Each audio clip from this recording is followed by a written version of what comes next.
Change your heart, change your life, change the planet. Hey everybody, it's Tim Van Orden coming to you today from Williamstown, Massachusetts.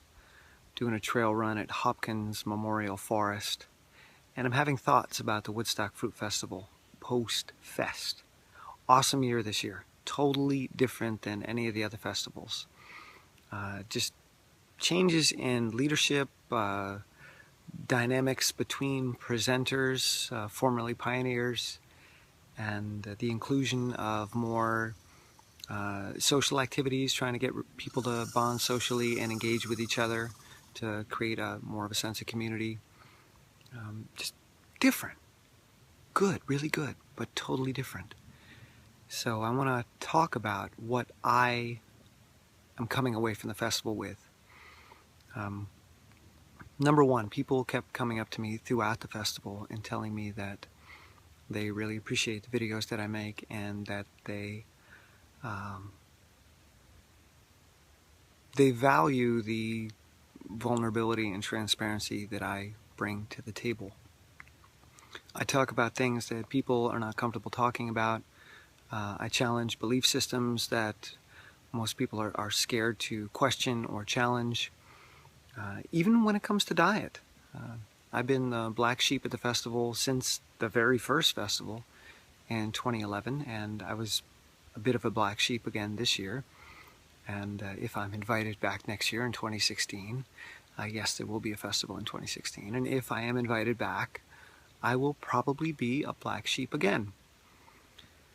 And one of the reasons for that is that I question everything, including my own belief systems, including my own choices.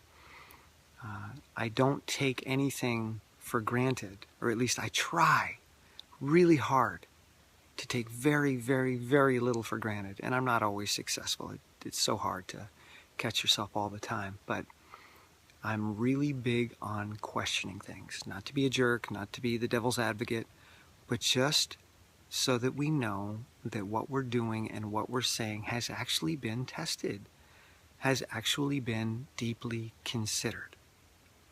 Because often you'll have one person way back in the day, maybe even in the 1800s, they said one thing, they came up with a belief system, or they wrote a book, or they had a following, and there's a great quote in that book, or a great finding in that book, and it's just copied and repeated and copied and repeated, and 100 years later, 120 years later, people act as if it's fact, and they speak it as if it's the truth, without ever questioning it, without ever taking a look and saying, let's look at the biochemistry here, let's see if this actually works.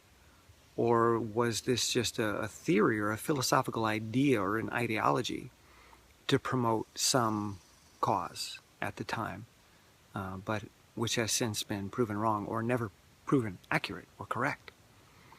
And one of the things that you see in science a lot is that when a finding or some data contradicts the current belief or the model that is most widely accepted, the standard model in most cases, when data comes along that conflicts with that, people work really, really, really hard to try to find the mistake in the study. If somebody shows particles traveling faster than the speed of light, well, there are laws that we agree on right now saying that that's not possible. Einstein showed that it's not possible for anything to move faster than the speed of light. So there must be a mistake in the experiment. And if we can't find that mistake, and if this data holds up under intense scrutiny, well then crap, we've got to redo Einstein's work. There's a mistake there somewhere that we haven't seen yet. So when you get data or evidence that goes against your beliefs, you work really hard to try to find the mistake in the study, the mistake in the thinking. But if you get data, if you get results that confirm what you already believe, you don't exercise that same scrutiny. You just accept it. You say, yeah, of course, because that's what I believe. Of course we're going to get those results. But what if there was a mistake in that study? What if there was a mistake in that data? Now we're not going to look for it because it confirms what we believe. So this is called confirmation bias in psychology. And there is a great deal of this in the diet world, in the health world. Lots of people saying things, lots of studies coming out, getting results that confirm what we believe. But when you look at them under a microscope and you really, really put them through scientific scrutiny, many of them do not hold up. It doesn't mean that the diet doesn't work. It doesn't mean that a plant-based diet is not ideal. It doesn't mean that eating as much raw, fresh fruits and vegetables as possible isn't ideal.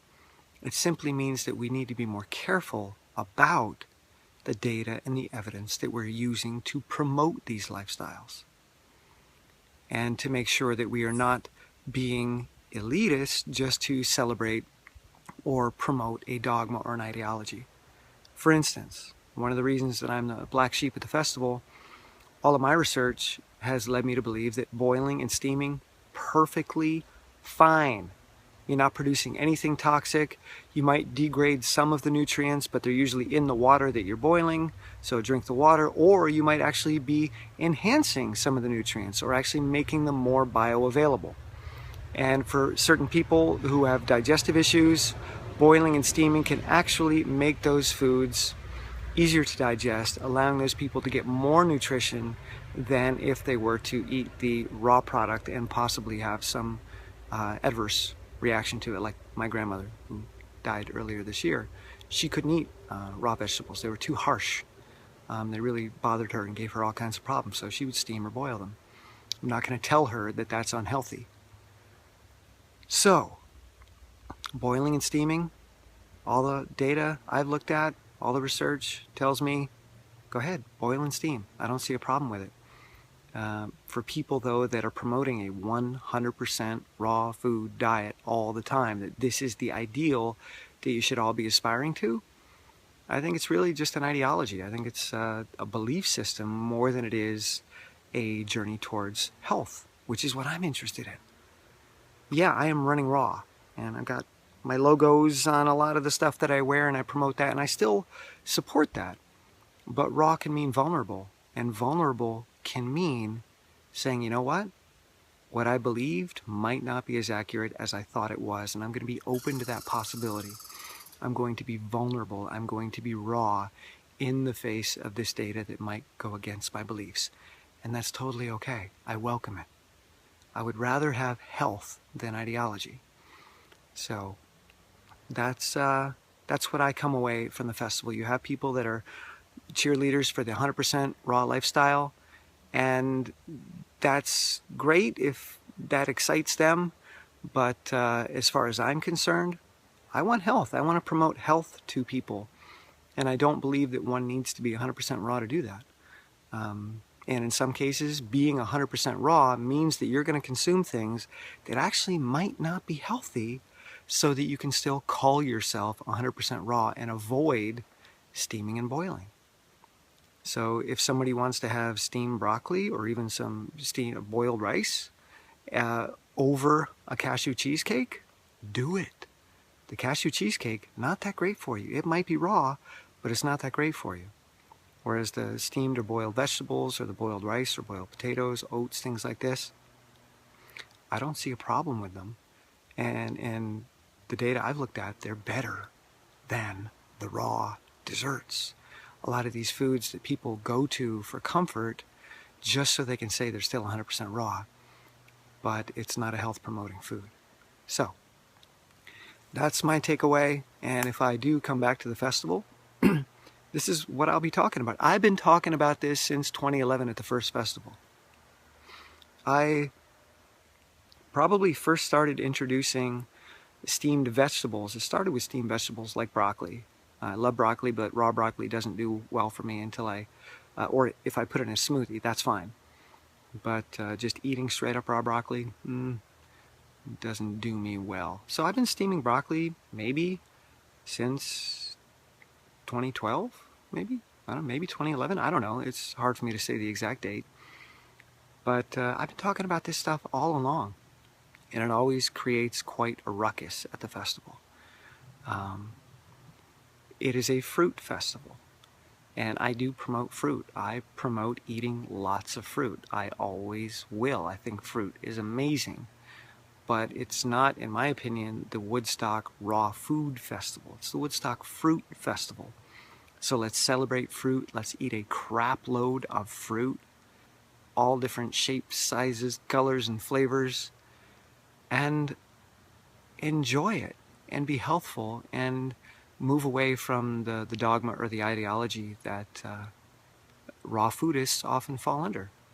I eat as much fresh fruits and vegetables as possible, some nuts and seeds, but that is not my exclusive diet anymore. Hasn't been for a couple of years now, and I'm perfectly okay with that because I'm not trying to stick to an ideology. And again, running raw can mean many things. Most of my food is raw, and most of my being is vulnerable and raw and open, and that is another thing that I am committed to. So, as I move forward, as this festival moves forward, that is my commitment. It is a commitment to health. It is a commitment to openness and transparency and honest and vulnerability, as it always has been. That has not changed, and it won't ever change. That's just who I am and what I believe in. So I want to support people in being healthy. And if trying to stick to a particular ideology is stressful for them, then it's not healthy.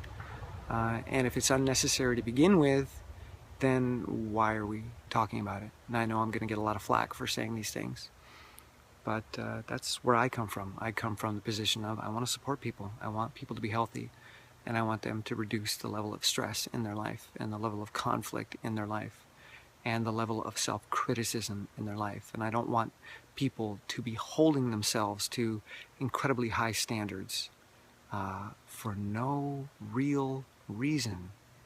Because often it's those very high standards that cause people's health to decline, that cause the self-criticism, that cause the self-loathing, that cause binge eating, and many other issues that can make your life less fun. So those are my thoughts, and I'm about to go start my run now and wander through the woods listening to a great book on particle physics called Smashing Physics. It's about the search for the Higgs boson, and I'll talk to you soon. I love you guys. Bye.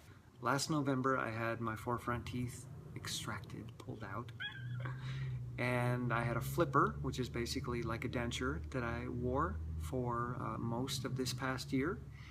And then in May, they put in what they call healing abutments, which are metal posts that they screw into the implants. The implants are in my jawbone.